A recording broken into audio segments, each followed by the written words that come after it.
Hello दोस्तों, आपका स्वागत है हमारे चैनल चैंपियन जैद पर। मैं हूं आपका दोस्त मोहम्मद जैद। और दोस्तों, आज मैं आपको बताने वाला हूं कि किस तरीके से आप बोर्ड एग्जाम में 80% स्कोर कर सकते हैं।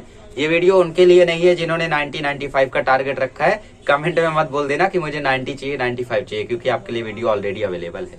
ये उन बच्चों के लिए है जो किसी कारण के वजह से वो किसी वजह से वो अपनी स्टडीज को उस समय चालू नहीं कर पाए थे जिस समय उन्हें करना चाहिए था। उन्हें काफी देर हो गई अब वो सोच रहे कि उन्हें 80 लाना है। तो मैं आपको पहले बता दूं कि 90 लाना अभी भी पॉसिबल है। अभी भी अगर आप लोग जी जान से पढ़ते हो ना, so you can score 90 very easily. 90 score कर सकते हो, ठीक है। कुछ ज्यादा हार्ड नहीं है, बिकॉज रिड्यूस्ड सिलेबस है, पेपर भी इजी आने वाला है। बट अगर आपकी जिद है कि आपको 80 ही लाना है, तो मेरी भी जिद है, बता देता हूँ कैसे लाना है 80।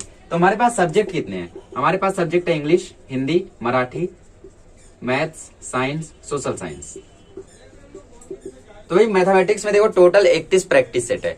31 ही है ना, जितना भी हो, 31, 32, 33, 34, 35 जितना भी हो, उतने प्रैक्टिस सेट को आपको परफेक्ट करना है 80% लाने के लिए। अगर उतना प्रैक्टिस सेट आपने परफेक्ट कर लिया तो मैथमेटिक्स में आप 85 प्लस आसानी से स्कोर कर सकते हो, और इतना काफी है।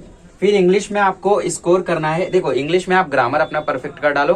राइटिंग स्किल हो सकता है आपका कमजोर हो, कोई बात नहीं, राइटिंग स्किल की प्रैक्टिस करो, और जितना होता है उतना करो। एटलीस्ट 25 में से 15 तो लाओ राइटिंग स्किल में।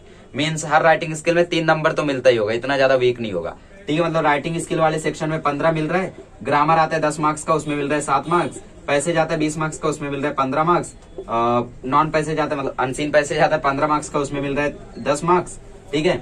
हो गया ना 100, 20, 25, 15, 40, 60, 70 बच रहा है, कुछ तो बच रहा है। क्या छूट रहा है? पोयम छूट रहा है। 10 मार्क्स का पोयम आएगा, एप्रिसिएशन रट डालो, 8 मार्क्स ले आओ, ठीक है। 15, 7, 22, 22, 8, 30, 30, 10, 40, 15, 55 मार्क्स आपको मिल रहे हैं इंग्लिश में। सोचो, राइटिंग स्किल में इतना कम लाने के बाद भी। हिंदी में तो आपको छोड़ना नहीं है, इसको तो 60 तक लेकर जाना है। मराठी को मार दो बेस्ट ऑफ 5 में, या फिर एक काम करो, मराठी में 55 लाओ और इंग्लिश को बेस्ट ऑफ 5 में छोड़ दो, ठीक है। और साइंस में आपको कितना लाना है? साइंस देखो कंपलसरी होता है कभी कभी बेस्ट ऑफ 5 में, तो साइंस को बेस्ट ऑफ 5 में अगर डालना चाहते हो तो इसका ख्याल निकाल दो, क्योंकि हो सकता है इस साल भी वो कंपलसरी हो, ठीक है। तो साइंस में आपको करना क्या है? साइंस 1 देखो आपका काफी इजी पेपर आता है, एप्लीकेशन बेस्ड आता है। तो साइंस 1 के इंपॉर्टेंट चैप्टर पढ़ लो। इंपॉर्टेंट चैप्टर है 3rd, 4th, 5th, 6th, 7th, ये इंपॉर्टेंट चैप्टर है साइंस 1 के। और साइंस 2 के इंपॉर्टेंट चैप्टर है 3rd, 4th, 9th, ठीक है। इतना चैप्टर, इतना आप अगर पढ़ लेते हो ना, 3rd, 4th, 9th, और ऑब्जेक्टिव तो सबके पढ़ने, मतलब इतना अच्छे से पढ़ लेते हो, तो इससे आप लोग स्कोर कर सकते हो आसानी से 30 मार्क्स। ऑब्जेक्टिव सबके पढ़ो और इसमें से इसको परफेक्ट रखो, तो 30 मार्क्स मैं बोलता हूँ गारंटी के साथ स्कोर कर सकते हो। और अगर इतना पढ़ लेते हो तो इसमें 25 प्लस स्कोर कर सकते हो, मतलब 30, 25, 55 आ रहा है, तो 55 आ जा रहे हैं साइंस में। अब सोशल साइंस तो रटना है, 9 में से 7 चैप्टर रट के जाओ या 6 चैप्टर रट के जाओ, वैसे 7 ही चैप्टर है ही अब, तो 7 में से खाली 4 चैप्टर रट के जाओ। पॉलिटिकल में 4 है, 2 ही रट के जाओ। ज्योग्राफी में 9 है, 9 में से खाली 7 रट के जाओ। अगर इतना चैप्टर आप लोग अच्छे से रट के जाते हो ना सोशल साइंस का, तो आप लोग आसानी से इसमें 88 या फिर 90 तक स्कोर कर सकते हो, ठीक है। अब हम लोग ओरल देते हैं और जोड़ते हैं कि आखिर 80% आ रहा है या फिर नहीं। इसमें अगर 19 मार्क्स देता हूँ 74, ठीक है, और इसमें मैं 19 मार्क्स देता हूँ 79, ये तो बेस्ट ऑफ 5 में गया। इसको 19 मार्क्स देता हूँ 74, ठीक है। वैसे ये बेस्ट ऑफ 5 में नहीं, ये भी बेस्ट ऑफ 5 में जा सकता है, और ये 88 है। अब परसेंटेज कैलकुलेट करो, 8 मार्क्स इधर है ना, 6 इधर दे दो, 1 इधर दे दो, बचा 1 मार्क्स। 1 और 5, अरे टोटल करेक्ट 80% आ रहा है। आ गया 80%, और क्या चाहिए? 80% चाहिए था ना, ले लो 80%, ऐसे आएगा आपका 80%। अब मैं बताता हूँ 80% लाने के लिए करना क्या है। आपको सिलेबस जितना लंबा खींचना है उतना लंबा खींचो, ठीक है। मतलब मिड अप्रैल तक लेकर जाओ सिलेबस।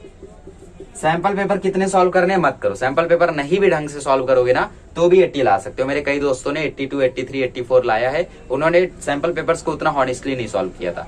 हॉनेस्टली सॉल्व करना मतलब कि उस मकसद से करना कि मुझे प्रैक्टिस करनी है ना। ऐसा नहीं कि सॉल्व करना है कर लो, करना है कर लो, कैसा भी कर लो, रॉन्ग है तो भी चलेगा, राइट है तो भी चलेगा, ये ऑनेस्टली नहीं है, ठीक है। मैंने भी ऐसे कई सारे सैंपल पेपर सॉल्व किए थे, बट लास्ट में ऑनेस्टली सॉल्व किए।